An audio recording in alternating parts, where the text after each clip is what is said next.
What's going on, everybody? Welcome back to This Week in Esports and Gaming, the show where we talk about the latest and greatest in business happenings in esports, gaming, and creator news. I'm your host, Mark Kai, and we're here for the third week of March 2023. Let's dive right into it. Our first top three story, notable esports and gaming executives are stepping down. I made a post about this earlier this week, but then I discovered there's more folks, so I want to just highlight them here. Not all of them had happened this week. They've happened recently over the last few weeks or even months maybe, but and a caveat, not every one of them is 100% in gaming and esports. Some of them are being maybe tech focused, but I want to include them since they've done notable things in the industry. So Emmett Shear, the former CEO of Twitch, is stepping down. Adam Apicella, the former president of Esports Engine, is stepping down. Fernando Machado, former CMO of Activision Blizzard, stepping down. John Spector, the former Overwatch VP of Blizzard, stepping down.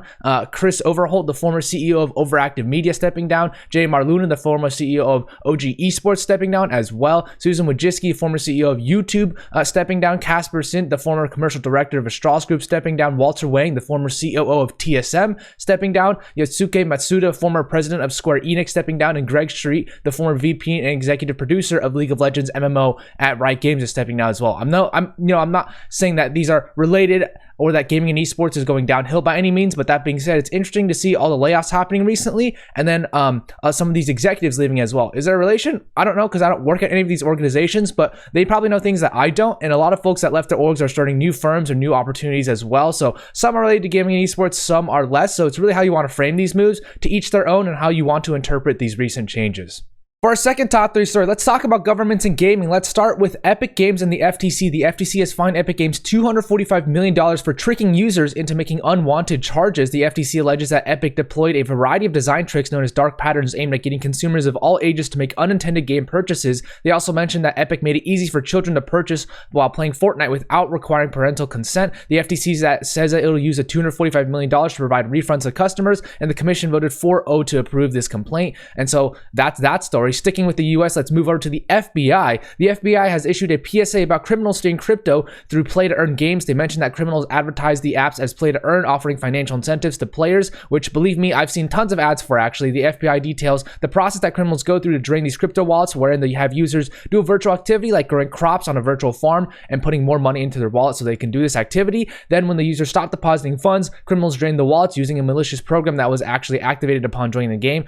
I think if the FBI is issuing a PSA about criminals in-game, I'd be slightly concerned. So good thing that the FBI is doing this. Next, moving over to the pond to the UK. The UK government will be replacing their video games tax relief with a more aggressive support under the new video games expenditure credit. The new games credit will have a rate relief of 34% to 80% of qualifying expenditures, which is up from the previous rate of 25%. That being said, the expenditure made in the European Economic Area is no longer counted as relief. This means that qualifying expenditures will only be used on goods and services that are used or consumed in the United Kingdom. To offset this, there's no longer a cap on subcontracting in the relief. Basically, it seems that United Kingdom government wants to keep gaming attractive for game devs in the United Kingdom. And lastly, China. This one might not be fully governmental, but it's a large association that I assume has to get approved by the government, as most things do in China. Over a dozen Chinese tech and gaming companies like Tencent, Perfect World, and Huawei and more came together to draft the do's and don'ts for distribution and promotion of games. Under the new rules, a game must meet 11 requirements of content before distribution, including no leak of state secrets, endangering national security, or damaging national honor and interest, and the games cannot promote obscenity, pornography, gambling, violence, or aid crimes. Games must also be in line with the requirements of building a socialist spiritual civilization. So yeah, I think the government definitely plays a part in these roles, even though it's maybe not explicitly said. So what a time to be alive in this industry, with governments worldwide getting involved in gaming. For our final top three stories, Shroud and Sekiro are going to be partnering with Splash Damage. It's a pretty big announcement, given I continually talk about how gaming creators are evolving their businesses in the gaming space. Shroud and Sekiro are both well-known FPS creators and have joined the game developer Splash Damage to advise on their new survival game codenamed Project Astrid. They will act as executive creators to collaborate on the game, with both streamers notably playing a wide variety of games on stream. And this isn't the first time that creators have brought on advisors as well, given former COD player Aches joined Ubisoft to help on their arena shooter X Defiant. That being said, the fact that they announced this means that this is half a consulting gig gig and half a marketing gig as well. Shroud and Sacred are going to promote the heck out of this game, as I assume it was written into their contracts when they said they were going to work with the studio as well. And overall, I think this is a pretty big win-win if the pieces line up, since this means that the studio will be getting genuine feedback from top-tier players that, you know, play to a lot of people, and the people, their feedback is also implemented with the streamers' mindsets as well, and that the streamers will actually feel heard and will promote the games even harder since they worked on it directly. Higher involvement for creators and products will always make them promote it more, such as if a creator gets featured in a documentary or if they get shares in a company. Overall, it seems that Dr. Disrespect isn't the only top-notch FPS guy doing big things with game development. Excited to see what the future holds for this game. As far as partnerships go, Guild Esports partnered with 𝗠𝗿𝗖. Guild Esports will use the company's AI for development of their esports players, and the AI tech will provide accurate time-saving data analysis and track each player's individual performance and optimize pre-game preparations. 𝗠𝗿𝗶 partnered with HSBC. HSBC will become the organization's official financial partner, also while acting as Excel's financial health provider by educating fans on financial literacy. They will work on content and other activations that help Excel's fans and players understand finances better at a younger age. Complexity partnered with Lenovo. Lenovo is sponsoring a Valorant tournament that Complexity is hosting aimed at women and non-binary teams and players. The tournament will have 8 teams like CLG Red, EG, Leviathan, and GX3 competing for a $10,000 prize pool taking place later in March. Soul partnered with Krafton. This partnership will focus on an Indian launch of Krafton's newest game, Road to Valor Empires, with Soul promoting the games through their creators. For reference, Soul won the Content Group of the Year at the 2022 Esports Awards and are well-known esports orgs in India. As far as finance and M&A goes, G42 acquired a $100 million stake in ByteDance. The UAE-based investment firm has continued the trend of Middle Eastern investment organizations buying huge shares of notable gaming companies. For reference, ByteDance owns Nuverse as well as Moonton, which have created notable games like MLBB and Marvel Snap. Entain acquired the esports betting firm Sportsflare for $13.25 million. As a result, Tidal Gaming will sell all of Sportsflare's shares to Entain. There are still several conditions that need to be met, such as Tidal Gaming's shareholder approval. However, with Entain diving deep into esports and gaming, it seems that this would make sense to go through.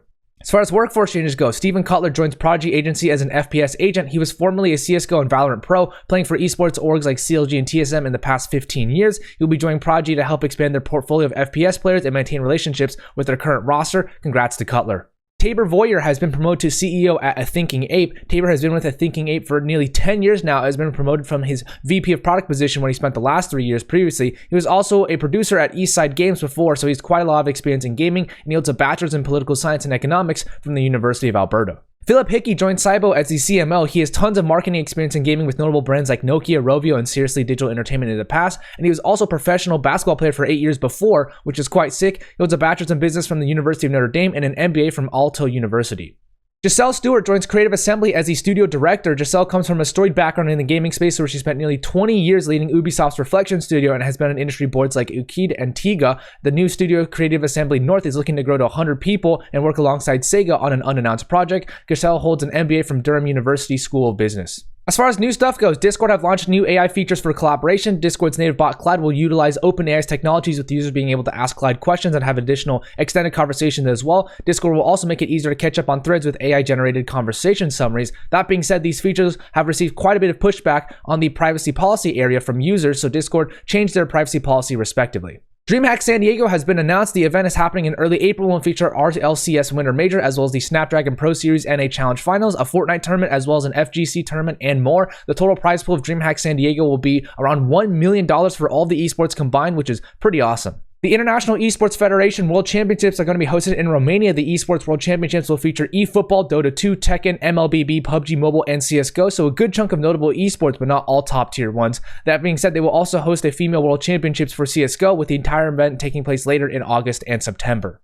Syracuse University and Sheffield Hallam University have launched Esports University degrees. Syracuse's major will be called Esports Communication and Management and will be launched in the fall of 2024. The major will focus on esports business and management, as well as esports communications and esports media and design. They are still looking for an executive director of esports to lead the course, and Sheffield Hallam University will also launch a new esports facilities alongside their esports management degree. Endpoint Esports will contribute to the esports management degree, and the venue will serve as a practice venue for the SHU esports players. Fuse Games, Magic Soup Games, and Gas Giant Games have formed as new studios. Fuse Games will be led by GM Matt Webster and will be joined by Steve Uphill, Pete Lake, Andre Shires, and Alan McDermott in their respective roles at the studio. They currently have 17 people are looking to find an office in Guildford to adopt the hybrid work style, with aims to launch their first game as a AAA console and PC release. Magic Soup Games was founded by Blizzard veterans Jen O'Neill, J. Allen Brack, and John Donham, and are working to create AAA games as well. They're looking to build out their team and are currently working on an unannounced game. And Gas Giant Games will be led by former Warcraft and Diablo devs as Jay Wilson and Julian Love alongside Dan Kelly. They're currently working on their new action RPG for PC and consoles, with mobile versions being evaluated as well, and they're looking to give a private presentation to publishers and investors at GDC.